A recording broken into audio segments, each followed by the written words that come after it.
All right, Shane, after a great deal of thought, I think that your call sign should be because, well, you know.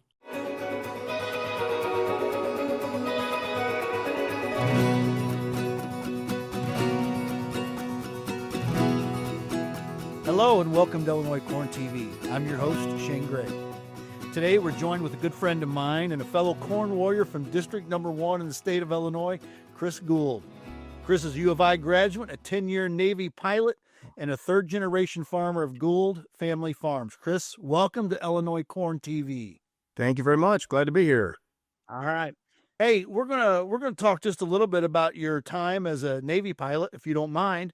What do you think possibly might have been one of your most memorable or proudest moments as a Navy pilot?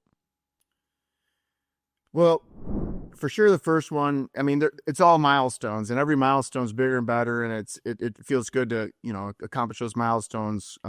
Getting winged is super important at the time. Getting your first carrier landing is a big step, but probably my most memorable is completing the weapons school course, Navy Fighter Weapons School. Yeah, that sounds, that's one of the things when I first met you, I was always interested in. A lot of times in this field that we're in now of agriculture, you don't see guys or gals that, they might have other interest or a previous occupation, but man, you just don't come across guys many times that are fighter pilots or guys flying the big jets right now. So I always found that interesting. When you kind of combine the two a little bit, what qualities or lessons you think from your time in the military did you bring back to the farm with you in form of leadership or farm management? I think two broad concepts I apply often. One is planning and executing and debriefing. And we do that all the time around here. But, a broad example is we sit down with all the guys before harvest and kind of plan out how it's going to go, who's going to do what. Here are procedures. And then we, of course, execute it. And then we have a debrief at the end. We make breakfast, have a 2 or 3 hour sit down and say how to go. And I think that's a concept that I became very used to, fly missions in the Navy. Yeah. Well, and it sounds like a great idea. Everybody, kind of gets together, knows that you're on the same page. And at the end of the day, right. Where'd we stay together or where'd we get off track a little bit? That's probably something I ought to do a little bit on my own operation, other than I'm the one usually being told what to do when it comes to something like that. So, hey, I was cruising around on the internet, was checking out the Gould Family Farm website. And I got to say, very impressive.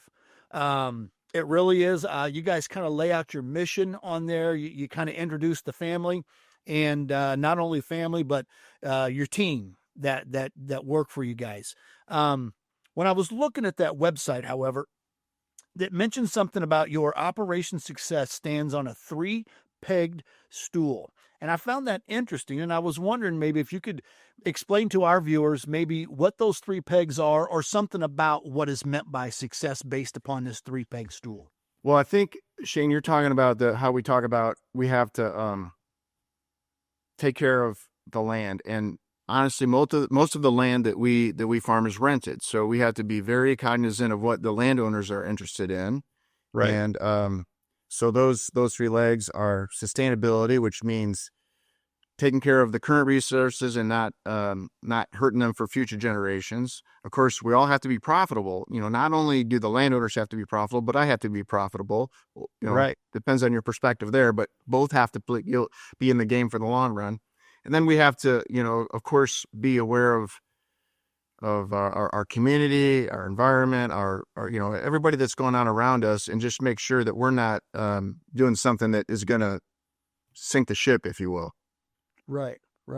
Well, and I think that's important. That's one of the things I liked about when I was reading about that 3-pegged stool was the involvement in community and taking care of community.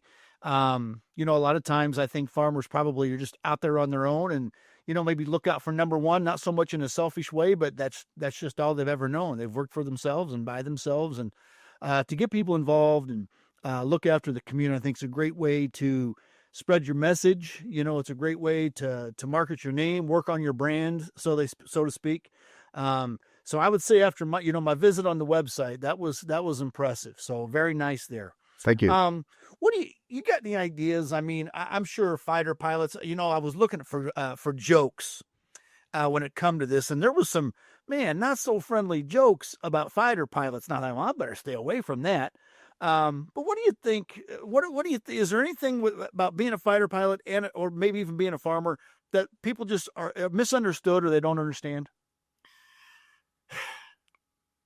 The common thread there is that people think that when you're a military pilot, that all you do is fly, and people think that when you're a farmer, all you do is sit in a combine or tractor. And in both cases, that couldn't be further from the truth. There's so much more that goes into it besides getting on a tractor and throwing a few seeds in the ground and harvesting, 6-7 months later, or, same with flying. There's so much other more that goes into it to allow that all to happen. So that would be, a parallel that I would point out. I think that was a great example. I mean, I know, probably a lot of the success has to do with the people who run their operations with that mindset that it's not about just sitting in a tractor. There's a lot more preparation, you got to prepare to be successful. And then afterwards, like you talked about with your group meetings, man, kind of a debriefing in a sense, self-review what can we do better of what you're doing and how it's working. Yeah, there's always something that you can improve at. And we try to stress that, if there's a mistake or whatever it happens, fine. Let's just figure out how we can prevent that next time or do better next time. And that's the culture we try to develop around here. Yeah. And, Chris and I, we kind of got to know each other. We kind of came on to the Illinois Corn Growers Association Board of Directors all at about the same time. Stand-up guy, got a lot of respect for you. And what have you found has been one of the biggest or largest benefits for you as far as being a director of the Illinois Corn Growers Association? For sure, the biggest thing is getting a better understanding of all the issues and areas that corn, both at the state and national level, that they're involved in. Yep. I had no idea or no appreciation for the amount of issues, the number of issues that those state and national level organizations are working on every day. And it's actually kind of amazing what the staff is trying to accomplish day in and day out. Well, and I agree. I was the same way. I had no idea that the depths that these commodity organizations went to, or the links, as far as developing policy, keeping farmers informed, spreading the word, educating people about agriculture. It absolutely blew my mind. But, one of the things I've been able to come in touch and contact with, individuals like yourself, and they've made me better. I hope that, we can work together and make Illinois corn better and corn growers better in the state of Illinois. So you've been a plus and a big positive for that. I can tell you that. I got to ask this one before we move on here, maybe to the corny part of this interview. Okay. But I know I've given you a little bit of a hard time in the past about, whether you were one of them Top Gun volleyball playing guys or in Top Gun 2 out on the beach passing the volleyball or whatever, passing the football. But what was your favorite aviation movie of all time and why? Well, of course, I've been asked a million times about Top Gun movie or Castaway as a FedEx pilot now, right? But honestly, my one of my favorite airplane movies, and I think it's very underrated, is Airplane. I mean, classic, just in the the 80s, whatever. The Blues Brothers, Caddyshack Rum, and that's a great one. Lots of good one-liners. You can't go wrong with that. That's pretty good. All right. Well, if it was anything like Airplane, I would hope you were my pilot if we were doing something like that. So, all right, Chris, here we are at the end of the interview. You've had a few minutes now to think about it. What's my call sign? All right, Shane, after a great deal of thought, I think that your call sign should be, because, well, I don't know what your personal life is like, but I do know that more than farming, mostly what you like is golfing. So, there you go. That's my thought. I like it. So I'm gonna lay a joke on you. See what you think. See if you have any ideas, and I hope this one lands. No pun intended here. You already got your joke. Okay, not to be corny, but who built the first airplane that couldn't fly? Who built the first airplane that couldn't fly? Don't know. I don't know. It's disappointing. It's the wrong brothers. Not bad.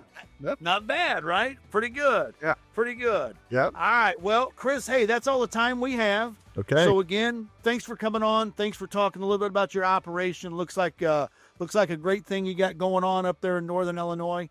And you and I will be together here soon and start being getting back to being corn warriors. Looking forward to it. Thanks, Shane. All right. Thank you, Chris. Have a good day.